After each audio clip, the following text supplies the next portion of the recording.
ہمیں اللہ کی صحیح معرفت مل جائے.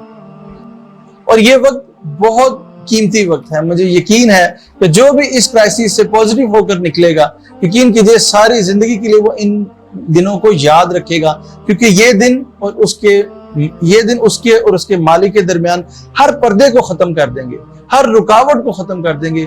وہ خالص طور پر اپنے بندے کی عبادت ایسے کرے گا جس طرح حضور نے فرمایا جیسے وہ اپنے رب کو دیکھ رہا ہے. اس وقت کو غنیمت جانیے اور اس لاک ڈاؤن کے دنوں میں اپنی ذات کو ان لاک کیجیے، اس کو تلاشیے، اس کی خود شناسی حاصل کیجیے اور دیکھیے کہ ایک ہستی ہر وقت آپ کے ساتھ ہے. وہ اس وقت بھی آپ کے ساتھ تھی جب آپ اسے جانتے نہیں تھے، وہ اس وقت بھی آپ کے ساتھ تھی جب آپ اسے مانتے نہیں تھے، وہ اس کو اس وقت بھی فکر آپ کی تھی جب آپ اس سے ناراض تھے، اور وہ اس وقت بھی ناراض نہیں تھا کہ جب آپ اسے گلے شکوے کرتے تھے. وہ ہمیشہ آپ سے خوش ہے، وہ ہمیشہ آپ کے ساتھ ہے. اللہ تعالی ہم سب کو عمل کی توفیق عطا فرمائے. وآخر دعوانا الحمدللہ رب العالمین.